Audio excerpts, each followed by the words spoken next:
요즘 대한민국에 코딩 열풍이 불고 있습니다. 알파고가 이세돌을 꺾은 뒤 인공지능에 대한 공포심이 대한민국을 휩쓸다 보니 너나 할 거 없이 코딩을 배워야 하는 것이 아닌가 이런 생각이 드는 것도 당연합니다. 이미 많은 초등학생들이 코딩을 배우고 있는데요. 중학생은 어떻게 해야 될까요? 입시를 앞두고 있는 고등학생은 코딩을 배우기에는 참으로 망설여집니다. 요즘은 대학교 1학년 때부터 취업 준비를 한다고 합니다. 4년 내내 때로는 휴학을 해가면서 5년, 6년씩 취업을 준비합니다. 대학생들도 코딩을 배워야 할까요? 코딩이 취업에 도움이 될까요? 혹은 전혀 도움이 안 될까요? 이미 직장을 다니고 있는 30대가 코딩을 배운다 하면 조금 늦은 생각이 듭니다. 과연 30대 직장인은 코딩을 배워야 할까요? 이런 질문은 대한민국 사람들에게 매우 중요한 일입니다. 왜냐하면 초, 중, 고 대학생들에게는 당면한 문제이기도 하지만 나이 든 사람에게는 내 자식들 과연 코딩을 가르쳐야 될까 말아야 할까의 문제이기 때문입니다. 요즘에는 신약을 개발하려면 바이오 인포메틱스라고 하는 컴퓨터 기술이 매우 중요해졌습니다. 이미 생물학과나 생명공학과에서는 바이오 인포메틱스를 전공한 컴퓨터 박사를 교수로 채용하기 시작했습니다. 바이오 인포메틱스란 어쩌면 컴퓨터 기술이라고 말하기에는 통계학 혹은 수학 지식이 많이 결합된 그러한 분야를 말합니다. 미국에서는 이미 인공으로 세포를 만들고 인공 DNA를 세포 안에 이식해서 생명체를 만들어 움직이게 하는 실험에 성공했다고 합니다. 생명체를 합성한 인간은 말하자면 이제 신의 영역에 진입한 것이나 다름이 없습니다. 어쩌면 시간이 지나서 로봇이 아닌 인조인간을 합성할 수도 있습니다. 요즘 합성생물학이라고 하는 분야가 등장했는데요. 기존의 생명체를 결합할 수도 있고 생명체를 변화시킬 수도 있으며 새로운 생명체를 창조할 수도 있습니다. 우리가 어떤 DNA를 설계하는가에 따라 탄생하는 인간이 달라질 수 있습니다. 최초로 자가 재생하는 생명체를 만든 존 크레이그 벤터 연구팀은 최초 생명체의 부모가 누구일까라는 질문을 던집니다. 그들이 내놓은 답변은 뜻밖에도 컴퓨터입니다. 컴퓨터가 없으면 DNA를 설계하는 복잡한 일은 사실상 할 수 없습니다. 컴퓨터 계산에 의해 과거에는 불가능했던 일이 온갖 분야에서 가능해졌습니다. 한 세계적인 유전학자가 자기가 유전학회에 가면은 구글에서 근무하는 연구원들이 발표하는 논문이 상당수를 차지하고 있다고 말한 적이 있습니다. 그렇다면 여러분은 구글이라고 하는 컴퓨터 회사가 왜 유전자 연구를 하는 걸까 하고 의아해할 수 있습니다. 구글에는 수많은 컴퓨터 전문가들이 포진해 있습니다. 따라서 복잡한 계산에 가장 뛰어난 학자들이 포진해서 유전자에 관한 연구를 하는데 바이오 인포메틱스라고 하는 연구 분야가 유전자에 관한 연구를 진행하기도 합니다. 바이오 인포메틱스가 없으면 유전자에 관한 연구를 하기에는 매우 어려울 정도로 이미 바이오 인포메틱스는 생명공학의 여러 분야에서 중요한 역할을 하고 있습니다. 바이오 인포메틱스는 유전자를 대상으로 하지만 결국 컴퓨터 소프트웨어 기술 발전과 연결됩니다. 컴퓨터를 이용한 복잡한 계산은 이미 물리학, 공학은 물론이고 경제학, 경영학 분야에도 사용됩니다. 저는 고등학교 때부터 박사 과정을 마칠 때까지 항상 문과였습니다. 물론 박사 과정을 마치고 교수를 하는 영역도 문과 영역이었고 지금까지 문과를 저의 전공이라고 생각했지 아무도 저를 이과 교수라고 말한 사람은 없었습니다. 말하자면 문과는 컴퓨터와는 거리가 먼 전공입니다. 나는 그 대학을 졸업하고 미국 유학을 준비하는 동안 컴퓨터 프로그래밍을 배웠습니다. 어셈블러라는 언어였는데 지금은 이 어셈블러를 배우는 학생은 거의 없습니다. 당시에는 가장 까다로운 언어였고 지금 가장 어렵다고 하는 C 언어보다도 훨씬 더 어려운 언어였습니다. 저는 1979년에 미국으로 유학을 떠났는데 미국 대학에서 포츄란이라는 언어를 이용해서 프로그래밍 수업을 정식으로 수강 신청해서 학점을 취득하기도 했습니다.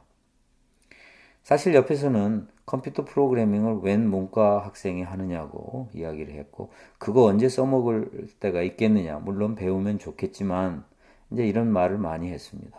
그러나 저는 언젠가는 컴퓨터 시대가 될 것이라고 생각했고 컴퓨터 공부를 상당히 열심히 했습니다. 그러나 생각보다는 컴퓨터 쓸 일이 문과 학생으로서는 거의 없더라고요. 그런데 박사 과정에 진학해서 논문을 쓸 때가 됐을 때 저는 결정적인 돌파구를 바로 컴퓨터 프로그래밍으로 찾았습니다. 경영학은 현실에서 실제 사례를 구성하기가 매우 어렵습니다. 그래서 실증 자료를 구할 수가 없었기 때문에 가상 사례를 만들어야 했었는데 포트란 언어를 사용해서 가상 사례를 만들어 가지고 저의 가설을 증명하는 데 사용을 했고 이를 본 지도 교수가 놀라서 어떻게 그런 사례를 만들었느냐고 물었습니다. 제가 컴퓨터 프로그래밍을 통해서 만들었다고 했더니 감탄하면서 자신이 나의 사례를 사용해도 되겠느냐고 물어왔습니다. 물론 인용 출처를 밝히겠다고 말했고 저는 흔쾌히 허락을 했습니다. 제 제자 한 명이 미국 대학에서 보험학으로 석사를 받고 귀국했습니다. 제가 그 학생과 여러 가지 대화를 나누었었는데 매우 인상 깊었던 것은 자신을 컴퓨터 프로그래밍 능력을 갖춘 보험 전문가라고 소개를 한 것입니다.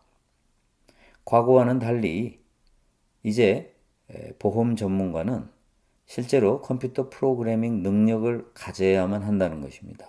사실 옛날에는 보험 전문가는 컴퓨터 프로그래밍 능력을 갖지 않았습니다. 그래서 컴퓨터와 관련된 일은 컴퓨터 전문가에게 맡겼지만 지금은 보험 전문가라면 당연히 컴퓨터 프로그래밍을 할 줄 알아야 한다는 것입니다.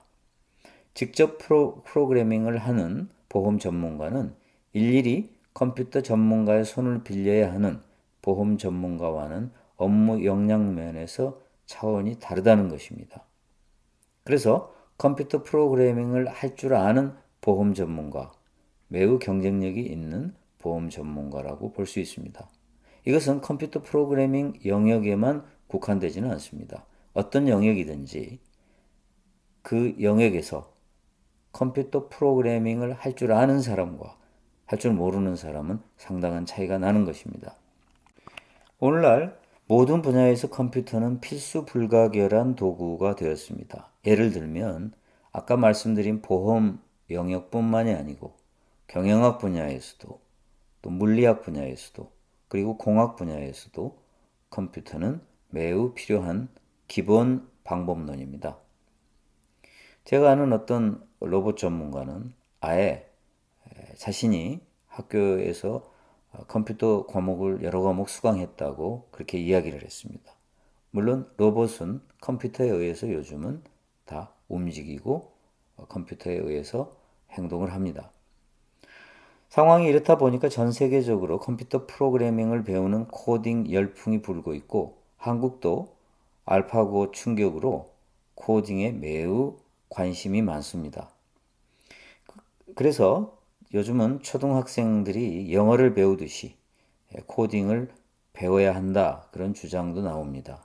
그러나 지금의 코딩 열풍은 자칫하면 이상한 방향으로 왜곡될 수가 있어서 걱정스럽습니다. 중요한 것은 컴퓨터 언어가 아니라 언어를 이용한 컴퓨터의 논리 구조인데 마치 영어를 배우듯이 컴퓨터 언어를 암기 중심으로 배운다면 이것은 매우 잘못된 것입니다. 컴퓨터 언어는 이미 수십 가지가 나와 있습니다. 중요한 것은 컴퓨터의 논리를 배우면 언어는 저절로 금방 습득할 수 있는데도 불구하고 우리는 그 언어를 배우는데 너무 관심을 많이 쏟는다는 것이죠. 이것은 코딩이 잘못되게 교육될 가능성이 높다는 그러한 것을 보여줍니다. 초등학생은 컴퓨터 코딩을 배워야 할까요? 당연히 배워야 합니다. 다만 앞에서 말씀드린 대로 암기식으로 언어를 기억하려고 하면 안 됩니다. 요즘 인공지능이 뜨면서 파이썬이라고 하는 컴퓨터 언어가 가장 인기가 좋습니다. 컴퓨터 논리를 익힌 사람은 파이썬 언어도 금방 익힐 수가 있습니다. C++이라고 하는 언어, C 언어 중에서 플러스 2개가 붙은 언어지요.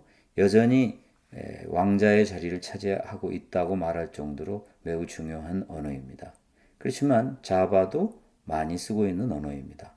많은 언어가 있는데 마치 외국어를 영어, 독일어, 불어를 배우듯이 이런 많은 언어를 배우는 것을 자랑스럽게 생각할 필요는 없습니다. 그것이 자랑은 아닌 것이지요. 그래서 중요한 것은 어떤 언어를 선택해서 배우느냐가 중요한 것이 아니고 언어는 도구이고 컴퓨터 논리를 배우는 것이 더 중요합니다. 초등학생은 코딩을 배워야 한다고 제가 말씀드렸습니다. 중학생의 경우는 어떨까요? 중학생의 경우는 아직 입시가 좀 멀긴 했지만 벌써 대한민국은 중학교만 되면 입시를 염두에 두고 본격적인 준비 작업에 들어가는 단계입니다. 그런데 코딩을 배운다 많은 부모들이 상당히 망설일 것입니다. 이것은 저의 주관적인 생각이지만 중학생이라면 저는 코딩은 반드시 배워야 한다고 생각을 합니다. 고등학생이라면 어떨까요? 고등학생이라면 입시를 코앞에 두고 있기 때문에 어쩌면 코딩을 배운다는 것이 매우 비현실적인 조언일 수도 있습니다. 저는 고등학생의 경우는 대한민국의 현실상 코딩은 잠시 미뤄두어도 되지 않을까 그렇게 생각합니다. 다만 난 입시 상관없다. 혹은 나는 어느 대학에 가도 관계없다. 나는 대학에 안 가겠다 하는 고등학생이라면 반드시 배워야 합니다. 저는 제 아이들한테 중고등학교 때 코딩을 좀 더 많이 가르치지 않은 것을 후회합니다. 큰아이는 고등학교 때 코딩을 배웠지만 학교에서 배운 이상을 배웠어야 하는데 하고 좀 아쉽습니다. 조기 학습을 요즘 문제 삼고 있지만 저는 그때 학교에서 가르치지 않기 때문에 학원에 보내서라도 코딩을 많이 가르쳤으면 하는 아쉬움이 지금도 남아 있습니다. 고등학생은 입시를 코앞에 두고 있기 때문에 컴퓨터를 배운다는 것이 사실 매우 어렵지만 대학생이라면 저는 당연히 배워야 한다고 생각합니다.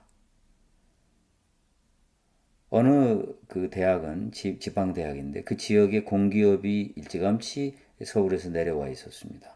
그러다 보니까 그 지방대학 학생들에게는 그 공기업에 취업하는 일이 가장 좋은 취업으로 간주됐습니다. 따라서 1학년 때부터 그 공기업에 들어가는 준비를 했다고 합니다. 대학생은 요즘 취업 때문에 4년으로는 부족한지 휴학을 하면서 4년 반, 5년 혹은 5년 반, 6년 이렇게 대학을 다닙니다.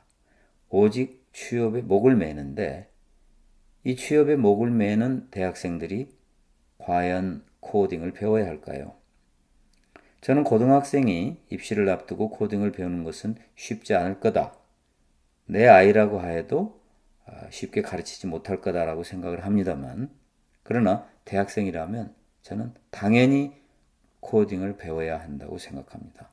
저는 수업 시간에도 학생들에게 코딩은 반드시 배워야 한다. 졸업하기 전에 컴퓨터 과목은 한 과목뿐만이 아니고 가능하면 두세 과목은 꼭 배우고 졸업하라. 그렇게 권합니다. 예를 들어서 데이터 스트럭처, 알고리즘 이 두 과목, 그리고 컴퓨터 프로그래밍 이 세 과목은 반드시 들어라. 대학생에게는 컴퓨터 코딩이 선택사항은 아닙니다. 물론 당장 취업에 도움이 안 될지도 모르지만 어쩌면 또 도움이 될 수도 있습니다. 먼저 때 저는 컴퓨터 코딩을 하는 문과생입니다 라고 자신을 소개하는 것도 좋은 전략입니다. 대학생이라면 한 과목이 아니라 적어도 세 과목 혹은 네 과목은 배우고 졸업하는 게 좋습니다. 대학에서 배우는 게 여의치 않으면 방학 때 학원을 다니면서라도 저는 반드시 배워야 한다고 생각합니다. 그렇다면 왜 우리가 코딩을 배워야 할까요? 대부분이 직장 생활을 하는데 과연 직장에서 컴퓨터 코딩을 배우는 것이 도움이 안 된다면 코딩을 배울 필요가 없지 않을까 이런 생각이 들 수 있습니다. 지금까지는 컴퓨터 코딩을 배웠다고 해서 직장에서 유리한 것은 없었습니다.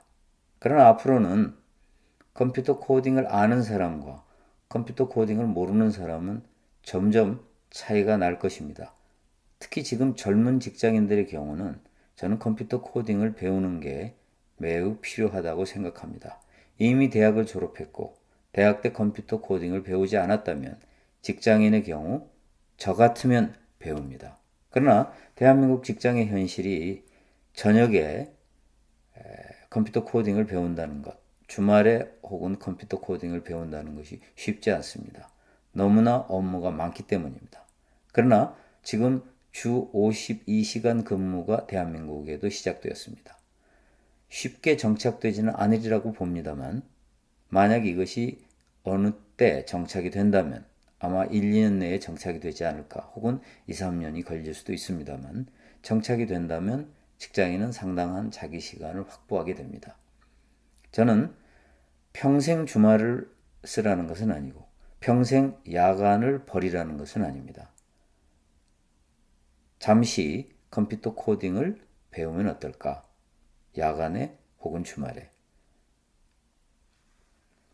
앞으로 직장 생활을 하면서 컴퓨터 코딩을 아는 사람은 이런 업무는 전산실에서 이런 프로그램을 만들면 업무를 쉽게 할 수 있지 않을까? 이런 아이디어를 낼 수가 있는 것입니다.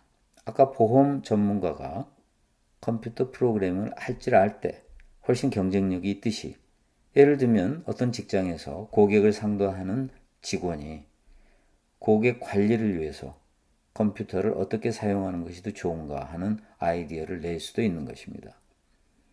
그래서 컴퓨터 프로그래밍을 배운다고 해서 자신이 직접 전산실에 들어가서 회사의 전산 시스템을 바꾸다는 것은 아닙니다. 전산실에 있는 사람과 대화를 하면서 내가 하는 업무가 이건데 내 생각에 이걸 컴퓨터 프로그래밍에 이걸 고치면 우리 회사의 시스템을 이걸 수정하면 훨씬 회사에게 도움이 되지 않을까라는 제안을 할 수도 있는 것입니다. 적어도 전산실에서 일하는 컴퓨터 프로그래머와 대화를 할 수 있게 되는 것입니다. 컴퓨터 코딩의 목적은 1차적으로 바로 이러한 대화를 하는 데 있습니다. 컴퓨터는 수업을 통해서는 사실 배울 수 있는 게 매우 적다고 합니다. 실전을 통해 익히지 않으면 컴퓨터 실력이 늘지 않습니다.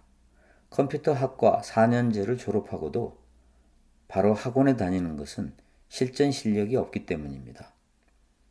그래서 컴퓨터 과목을 몇 과목 대학 때 들었다고 그걸로 자기가 대단한 실력을 갖춘 것처럼 착각하면 안 됩니다.